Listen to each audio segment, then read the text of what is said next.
매일 성경과 함께하는 오늘의 큐티 시간입니다.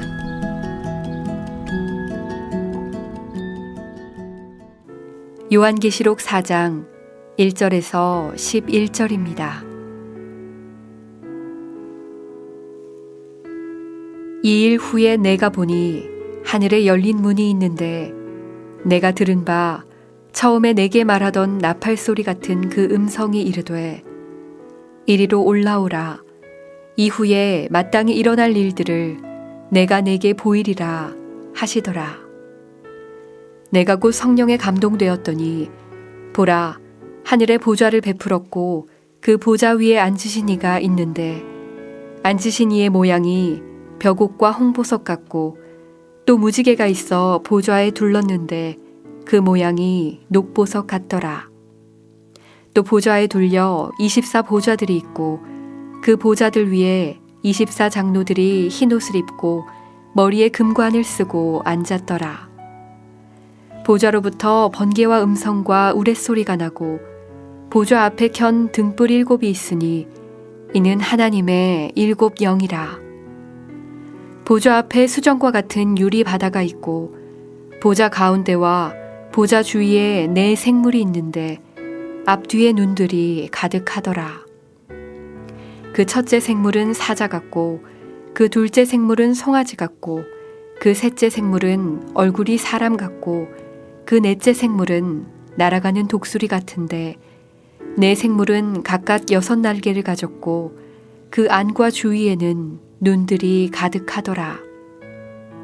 그들이 밤낮 쉬지 않고 이르기를 거룩하다, 거룩하다, 거룩하다.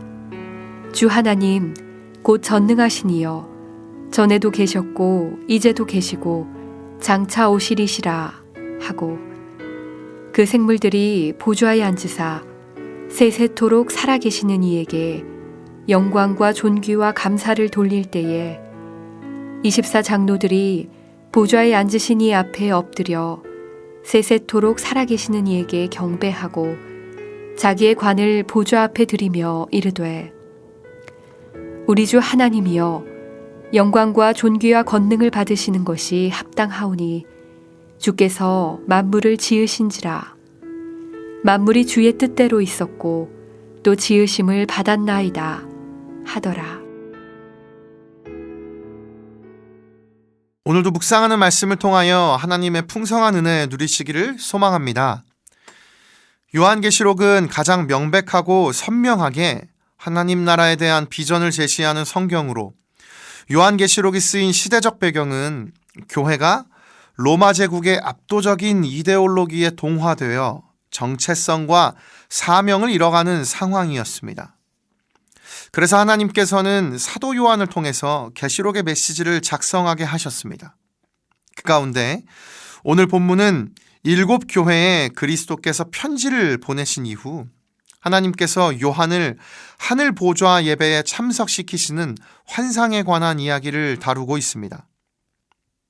오늘 본문은 요한이 하늘 보좌로 초대되는 장면으로 시작됩니다. 하늘 보좌 앞에 초대된 사도 요한은 거룩한 하늘 보좌에 앉으신 하나님의 모습을 보게 됩니다.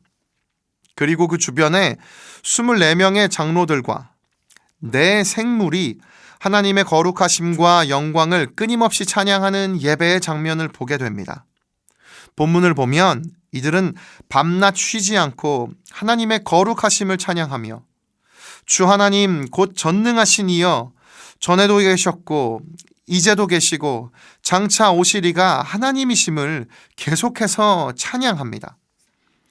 그리고 이 고백에 뒤이어 24명의 장로들이 하나님 앞에 엎드려 경배하며 자신들의 관을 보좌 앞에 드리며 우리 주 하나님이여 영광과 존귀와 권능을 받으시는 것이 합당하오니 주께서 만물을 지으신지라 만물이 주의 뜻대로 있었고 또 지으심을 받았나이다 라고 고백합니다. 하나님께서는 왜 사도 요한에게 이와 같은 하늘 보좌 예배의 환상을 보여주신 것일까요? 그것은 처음 설명해드렸던 요한계시록이 쓰인 시대적 배경 때문입니다. 당시 교회는 로마 제국의 압도적인 이데올로기에 동화되어서 교회가 가져야 할 정체성과 사명을 잃어가고 있었습니다. 왜 그렇게 되었을까요? 교회가 바라보기에도 점점 하나님께서 이 세상을 통치하신다는 믿음보다 세상의 권세가 세상을 이끌어간다고 생각했을 것이기 때문입니다. 다시 말해서 세상의 통치는 세상 권세가 한다고 생각했던 것입니다. 이와 같은 배경에서 하나님께서 사도 요한에게 확인해주고 싶으셨던 점이 있습니다. 그것은 세상을 주관하고 다스리며 통치하는 유일한 존재가 바로 하나님이시라는 사실입니다. 에베소서 1장 21절과 22절은 이 사실을 이렇게 선포합니다. 모든 통치와 권세와 능력과 주권과 이 세상뿐 아니라 오는 세상에 일컫는 모든 이름 위에 뛰어나게 하시고 또 만물을 그의 발 아래에 복종하게 하시고 그를 만물 위에 교회의 머리로 삼으셨느니라. 예수 그리스도 발 앞에 하나님께서는 모든 세상의 권세를 복종하게 하셨습니다. 그리고 모든 만물을 다스리는 통치자로 삼으셨습니다. 따라서 온 세상의 통치자는 하나님이십니다. 하나님께서는 세상의 권세를 모두 잡고 있는 로마 제국조차 하나님의 통치 아래 존재하고 있다는 그 메시지를 요한에게 들려주고 싶으셨던 것입니다. 따라서 오늘 말씀을 통해 저희 모두가 깨달을 수 있는 것이 있습니다. 그것은 모든 세상의 주관자요, 통치자가 바로 하나님이시라는 사실입니다. 인생을 살아가다 보면 하나님께서 모든 것을 다스리고 계시다는 믿음과 삶의 현실이 부딪힐 때가 있습니다. 그리고 그럴 때마다 하나님에 대한 믿음이 흔들립니다. 그러나 오늘 말씀을 통하여 우리는 다시 한번 믿음을 구하게 됩니다. 하나님께서 오늘도 저희 모두의 인생을 통치하고 인도하고 다스리고 계신다는 믿음을 구하게 됩니다. 이 믿음으로 살아갈 때 세상이 주는 영향력으로부터 벗어나 하나님의 뜻대로 살아갈 수 있음을 믿습니다. 그러므로 오늘 본문에서 사도 요한이 바라본 환상처럼 저희 모두의 삶을 통치하고 계신 분이 하나님이심을 고백하며 그 하나님의 이름을 경배하며 찬양하는 오늘 하루가 되기를 소망합니다. 그리하여 예수님께서 산상수훈을 통해 선포하신 그 짠맛을 잃지 않는 하나님 백성으로의 정체성을 지키며 살아가는 세상의 빛과 소금 되는 저희 모두가 되기를 예수님의 이름으로 축복합니다. 기도하겠습니다. 살아계신 하나님 아버지, 오늘 말씀을 통해 사도 요한이 경험한 하늘 보좌 환상의 의미를 깨닫습니다. 온 세상을 다스리시는 만물의 주관자는 오직 하나님 한 분이심을 믿습니다.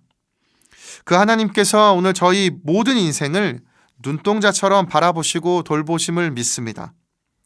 그 하나님의 이름을 높여드리며 신뢰하며 살아갈 때 세상 가운데 하나님의 교회로 그리스도인의 정체성을 잃지 않고 빛과 소금의 역할을 감당하며 살아가는 축복을 누리게 하여 주시옵소서. 신실하게 저희의 기도에 응답하실 주님을 찬양하오며 예수님의 이름으로 기도드립니다. 아멘.